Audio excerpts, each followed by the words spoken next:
All right, back now with best-selling author Dr. Ian Smith. Many of his books have to do with health and wellness, but this morning he's here to talk about his new novel, the 5th installment of his Ashe Cayne mystery series called Beyond Midnight. Good to see you. So good to see you guys. I gotta say, it's so weird to sit down with you because we normally see you up, you're doing demos, health and fitness. Okay, so walk us through what is the inspiration behind this one. Well, when I was a kid, my Aunt Lynn Cherry and I would share the greatest novels that were detective and mysteries, right? And so one of the things we always did is we loved reading late into the night, trying to get that next chapter in.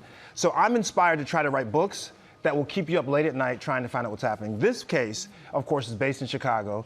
And with Chicago, you have to have corruption. That is the backbone of Chicago, right? And any good mystery has a murder. And so this case, Ashe Cayne is taking on a case of an undocumented worker who was found in Lake Michigan. And his nephew comes to Ashe Cayne and says, my uncle could not have drowned in Lake Michigan. He doesn't even like to swim. He's afraid of water. And so Ashe, of course, who never wants to take on cases because he wants to play golf, takes on the case, and we go through the streets of Chicago and figure out what happened. Wow. You gave me a flashback there. I used to read at night with my parents as a little kid. We'd always read chapter books, and it was such a fun part of growing up. When it comes to Ashe, is he based on someone? Like, is there maybe a little bit of Dr. Ian in there? Well, I would say Ashe Cayne is who I would like to be if I came back for another life. I mean, he's a golfer. He has a cool car collection.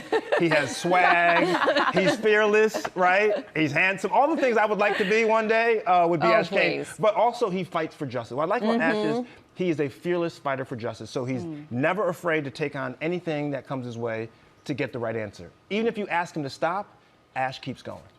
Okay, so this is book 29. Do I have that right? Yes, book 29. I mean, I would get... You're aging me. I would get tired after one. I'm very impressed. I'd run out of ideas. I mean, what has the writing process been like, and how have you evolved as a writer? You know, I love writing. Writing to me is like breathing. And I have a man cave. I write in my man cave where a lot of stuff gets done. What's in that man cave? First in my man, there are a lot of things my wife does not want, a lot of paintings that cannot go into the main house, they go into my man cave. But just my creature comforts that I have there. Is that the man cave right there? That's the man cave, that's me writing right there. It's nicer than I thought it would be, to be honest. It's not bad. No shade. And my best friend from college painted that line that, I was wondering about that. Yeah, and my reunion class pictures. But anyway, so I write in there. I love writing late at night. I'm typically streaming Kiss FM from LA, believe it or not. I have my thing that I do, right? And so I'm writing, I'm singing, I'm dancing. And, but I first start writing in my head. I never touch a keyboard until I have a beginning, a middle, and an end.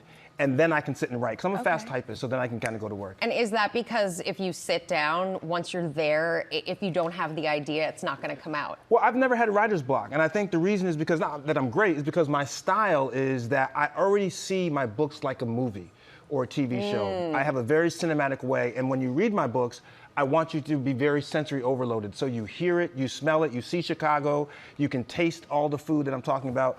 And I think that goes into how I write. It's very cinematic, and so it just kind of plays like a TV show or movie in my head. We only have a few seconds left, but is there any genre you'd like to try?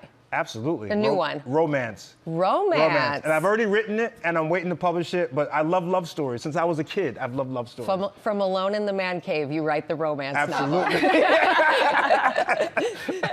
All right, stay tuned. We so appreciate it. Good to have you with us. And Beyond Midnight is out tomorrow.